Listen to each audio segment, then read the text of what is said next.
Тихий бом, закрой глаза скорее. Кто-то ходит. Oke, kita mulai cerita kali ini dari kisah nyata seorang pemuda, namanya Agus. Jadi Agus ini lagi cari-cari kerjaan tetap dan akhirnya dapat di sebuah pabrik baru di Majalengka. Kelihatannya sih pabrik biasa, tapi ternyata pabrik ini menyimpan sejarah yang benar-benar kelam dan bikin merinding. Hayang Hulu.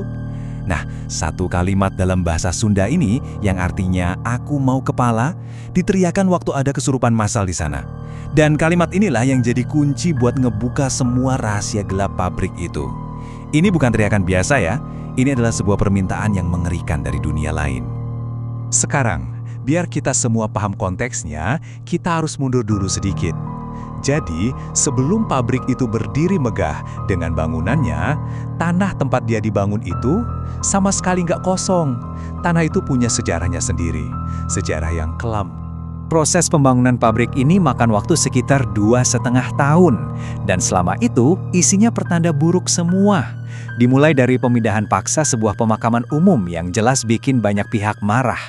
Terus ada insiden kesurupan massal pas para pekerja coba nebang pohon beringin gede yang dianggap keramat.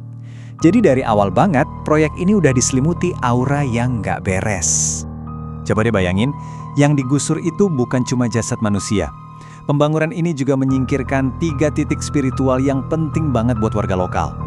Pertama, pemakaman umum, di mana ayah Agus juga dimakamkan di sana. Kedua, pohon beringin keramat yang dipercaya jadi rumahnya para penunggu. Dan ketiga, sebuah makam keramat yang sering diziarahi warga. Ini bukan cuma penggusuran lahan, ini penggusuran spiritual. Oke, kita lompat ke hari peresmian pabrik.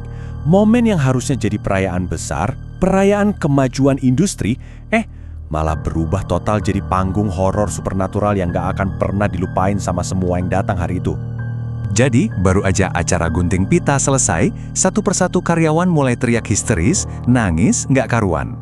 Kesurupan massal pertama ini berlangsung selama 3 jam penuh.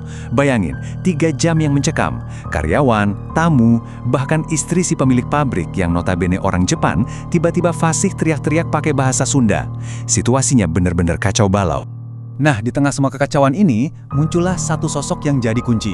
Namanya Pak Warmo. Ironisnya, dia ini mantan juru kunci pemakaman yang digusur itu. Dan sekarang, dia dipekerjakan sama pabrik sebagai penjaga spiritual, atau biasa kita sebut kuncen. Tugasnya buat menjaga ketentraman goib di area pabrik. Anehnya, setelah insiden heboh pas peresmian itu, pabrik jadi tenang selama setahun. Tapi, disinilah cerita kita beralih fokus, kita akan dalamin pengalaman pribadi Agus yang jauh lebih menakutkan yang terjadi pada suatu minggu malam pas dia lagi lembur. Malam itu, Pak Warmo minta tolong ke Agus. Permintaannya kelihatannya sepele banget, cuma buat jagain kambing hitam miliknya sebentar. Agus yang gak enak hati, ya iyain aja. Dia nggak tahu kalau permintaan sepele ini bakal jadi awal dari mimpi buruknya.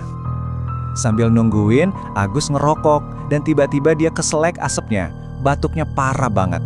Panik, dia butuh minum. Dia lihat rumah Pak Warmo kebuka. Ya udah, dia masuk aja. Di atas meja ada segelas kopi. Tanpa pikir panjang langsung dia tekuk sampai habis. Baru setelah itu dia sadar, kopi itu ada di tengah-tengah sesajen buat ritual. Dan sejak detik itu, semua berubah buat Agus. Kopi sesajen itu kayak ngebuka mata batin dia atau entah apa. Realitas di depannya langsung hancur.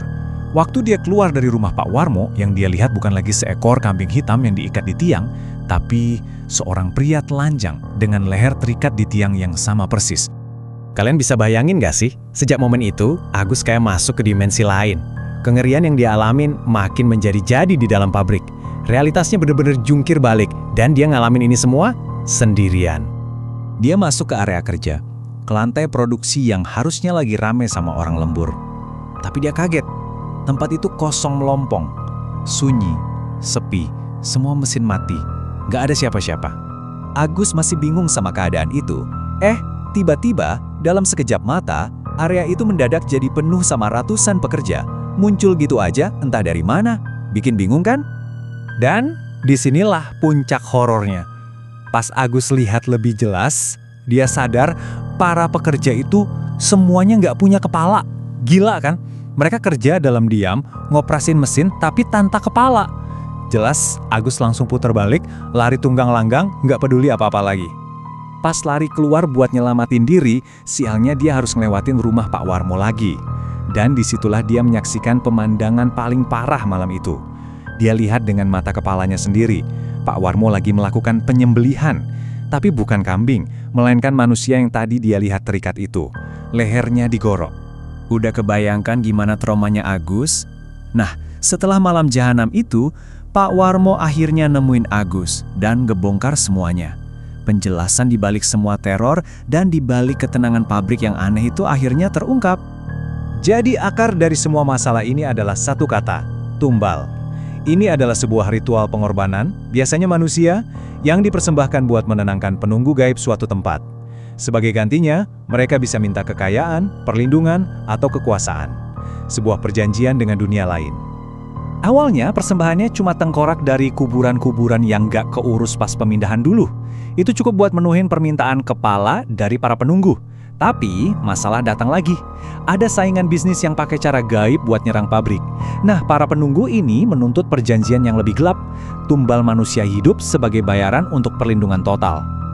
Dan yang paling bikin merinding adalah cara ritual ini dilakukan. Pinter banget, disembunyiin di depan mata semua orang. Jadi gini, pertama mereka pilih target biasanya karyawan perantau yang jauh dari keluarga. Kedua, jiwanya dipindahin secara ritual ke badan seekor kambing hitam. Terakhir, kambing itu disembelih di depan umum di lokasi bekas makam keramat. Jadi orang lain ngiranya ya cuma acara potong kambing biasa. Padahal itu adalah pengorbanan nyawa manusia. Dan fakta paling mengejutkannya, kalian ingat manajer pertama pabrik itu, Pak Gilang, yang tiba-tiba menghilang setelah insiden kesurupan massal pas peresmian? Alasan resmi yang dikasih ke karyawan adalah dia dipecat. Kenyataannya, dia adalah tumbal hidup yang pertama. Sampai hari ini, kabarnya pabrik itu masih beroperasi dengan tenang dan sukses. Agus sendiri udah lama keluar dari sana ya jelas lah ya. Tapi cerita ini meninggalkan satu pertanyaan yang jujur aja bikin gak nyaman. Kalau harga dari sebuah kemakmuran adalah nyawa manusia, apakah ritual ini akan pernah berhenti? Atau berapa banyak lagi tumbal yang harus dipersembahkan?